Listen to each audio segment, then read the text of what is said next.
जब जावेद अख्तर जी ने स्टूडियो में प्रवेश किया तो उन्होंने आर.डी. बर्मन और रमेश सिप्पी को उस धुन पर चर्चा करते हुए देखा जिसके लिए जावेद अख्तर को एक रोमांटिक गीत लिख के लाना था।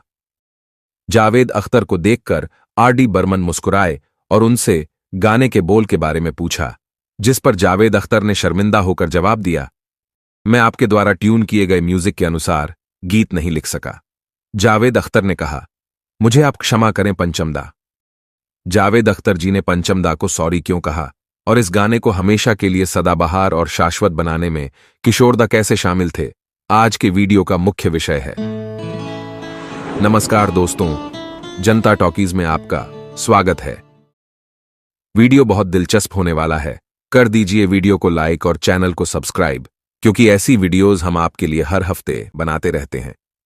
ये वीडियो 1985 में रिलीज हुई फिल्म सागर के एक गाने की घटना के बारे में बात करेगा।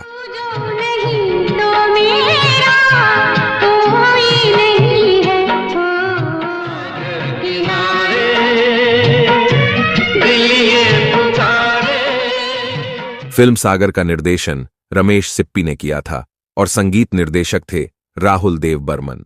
गाने के खूबसूरत बोल लिखे थे जावेद अख्तर ने। जब पंचमदा जावेद अख्तर साहब के साथ सागर के गानों पर काम कर रहे थे तो उन्होंने जावेद साहब से एक धुन को बहुत ध्यान से सुनने के लिए कहा। धुन सुनने के बाद पंचमदा ने जावेद साहब से अगले दिन धुन के मुताबिक एक रोमांटिक गाने के बोल लिखने को कहा। पूरी रात जावेद साहब ने धुन से मेल खाते कुछ बेहतरीन शब्द लिखने की बहुत कोशिश की, लेकिन ऐसा कर नहीं पाए। उन्होंने एक गीत लिखा जो उन्हें सिचुएशन के अनुसार बिल्कुल सही लग रहा था, लेकिन पंचमदा ने जो ट्यून जावेद जी को दी थी और जो गीत के बोल जावेद जी ने लिखे थे, वो दोनों बिल्कुल भी मेल नहीं खा रहे थे। अगले दिन जब जावेद अख्तर जी स्टूडियो गए तो उन्होंने पंचमदा और निर्देशक सिप्पी जी को स्टूडियो में बैठे देखा। जावेद जी को देखकर आर.डी. बर्मन बहुत खुश हुए और उन्होंने तुरंत गाने के बोल मांगे। 1 मिनट चुप रहने के बाद जावेद जी बोले, मेरे पास एक गुड न्यूज है और एक बैड न्यूज है। आप सबसे पहले कौन सा सुनना चाहेंगे? कुछ सेकंड के लिए स्टूडियो रूम में सन्नाटा छा गया। पंचमदा ने जावेद जी की ओर देखा और कहा, क्या हुआ, आपने गाना नहीं लिखा? जावेद जी ने कहा, पंचमदा, अच्छी खबर यह है कि मैंने कुछ शानदार गीत लिखे तो है, लेकिन। और इससे पहले कि जावेद अख्तर कुछ और कहते, पंचमदा बहुत खुश होकर जावेद साहब के पास कागज लेने के लिए दौड़े जहां उन्होंने गीत लिखे थे। जावेद साहब ने धीमी आवाज में कहा, लेकिन आपने बुरी खबर तो सुनी ही नहीं। अच्छा ठीक है, अब मुझे बुरी खबर बताओ, पंचमदा ने हंसते हुए कहा। मैंने जो गीत लिखा है उनके बोल उस धुन में बिल्कुल भी फिट नहीं बैठते जो आपने मुझे दी थी। फिर से स्टूडियो रूम में सन्नाटा छा गया। जावेद जी ने कहा, पंचमदा, मैंने बहुत कोशिश की, लेकिन गाने की ये लाइन सागर जैसी आंखों वाली, ये तो बता तेरा नाम है क्या, आपकी धुन के मीटर में फिट नहीं बैठी। एक ट्यून दी मुझे, एक पिक्चर सागर थी उसमें, तो कहने लगे, अच्छा भैया अच्छी खबर पहले सुना दो। तो मैंने कहा, अच्छी खबर यह है कि मैंने गाना लिख लिया है, बुरी खबर यह है कि तुम्हारी ट्यून पे नहीं लिखा है। रमेश सिप्पी जी, जो सारा ड्रामा देख रहे थे, उन्होंने चुप्पी तोड़ी, पंचमदा की ओर देखा और कहा, एक बार देख तो लो पंचमदा, गाने के बोल अच्छे लग रहे हैं। आप समझ नहीं रहे हैं रमेश जी, कहा पंचमदा ने। किशोरदा कल इस गाने को रिकॉर्ड करने आ रहे हैं। उन्होंने मेरी धुन पहले ही सुन ली थी। किशोरदा धुन के हिसाब से तैयारी करके आएंगे और गाना रिकॉर्ड करेंगे। कल किशोरदा के स्टूडियो में आने के बाद मैं उन्हें क्या दूंगा, ऐसा गाना जिसकी धुन बिल्कुल अलग हो। किशोरदा इन दिनों काफी बिजी रहते हैं, पंचमदा ने थोड़ा डरते डरते कहा। इतना कहकर पंचमदा उदास होकर कुर्सी पर बैठ गए। जावेद जी, जो सिप्पी साहब के बगल में चुपचाप खड़े थे, उन्होंने उनकी ओर देखा। रमेश सिप्पी ने जावेद जी से पेपर लिया और गाने के बोल पढ़ने लगे। चेहरा है या चांद खिला है। इससे पहले कि सिप्पी जी कुछ और पंक्तियां पढ़ पाते, आर.डी. बर्मन ने उनसे पेपर लिया और कुछ ऐसा किया जो किसी की भी कल्पना से परे था। उन्होंने अचानक अपनी नोटबुक उठाई, कुछ क्षणों तक गाने के बोल देखे और जावेद जी से गाना लिखवाने को कहा। आर.डी. बर्मन ने वही गाना दोबारा अपनी नोटबुक पर लिखना शुरू किया। किसी को समझ नहीं आ रहा था कि पंचमदा दोबारा यही गाना क्यों लिख रहे हैं। जावेद जी को लगा कि पंचमदा गाने के कुछ बोल बदल रहे हैं, लेकिन जब जावेद जी पंचमदा के पास गए तो उन्होंने देखा कि पंचमदा बिल्कुल वही गीत कागज पर लिख रहे थे। लेकिन जावेद अख्तर तब दंग रह गए जब उन्हें समझ आया कि पंचमदा न सिर्फ गाने के बोल लिख रहे थे बल्कि साथ ही कुछ गुनगुना भी रहे थे। मतलब वो उसी वक्त गाने का म्यूजिक भी तैयार कर रहे थे, जो कई संगीत निर्देशकों के लिए लगभग असंभव है। लगभग 30 मिनट में संगीत पूरी तरह तैयार हो गया।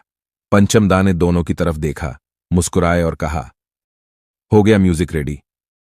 जी हां दोस्तों, पंचमदा ने 30 मिनट में वो जादू कर दिया जिसका असर पिछले 30 सालों से सबके दिल और दिमाग में छाया हुआ है इस गाने के जरिए।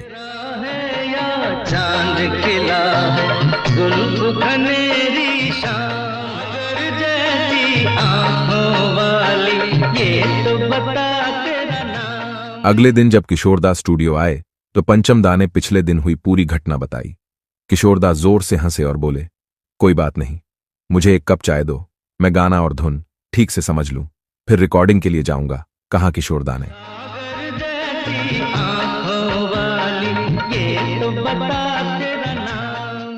और किशोरदा के बारे में क्या बताएं, वो तो थे ही जीनियस।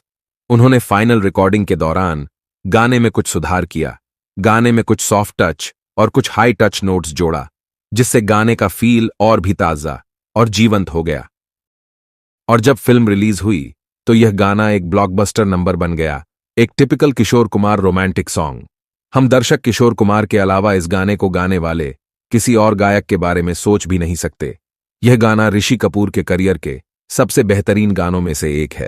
दिल कहता है तू है यहाँ तो जाता लम्हा थम जा। फिल्म सागर बॉक्स ऑफिस पर बहुत सफल रही और किशोर आरडी कॉम्बिनेशन ने एक बार फिर बॉक्स ऑफिस पर बाजी मारी।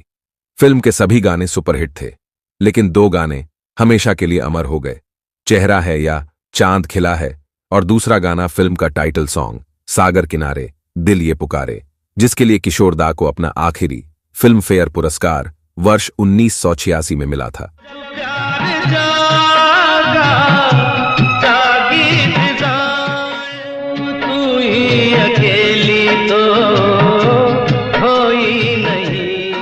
आज के वीडियो को समाप्त करते हुए गाने के बारे में अपनी राय अवश्य बताएं, लेकिन हम एक पॉइंट पर रोशनी डालना चाहेंगे, वह है पंचमदा की क्रिएटिविटी, जिन्होंने तुरंत केवल 30 मिनट के भीतर एक गाने के लिए कुछ ऐसा जादुई संगीत तैयार किया जो आज तक सभी पीढ़ियों के बीच जबरदस्त लोकप्रिय है। दोस्तों, अगर आपको आज की जानकारी पसंद आई हो तो वीडियो को लाइक और शेयर करें। नए दर्शकों के लिए कृपया हर हफ्ते रेट्रो बॉलीवुड अपडेट के लिए जनता टॉकीज को आज ही सब्सक्राइब करें। आपका बहुत बहुत धन्यवाद। सागर जैसी आंखों वाली, ये तो बता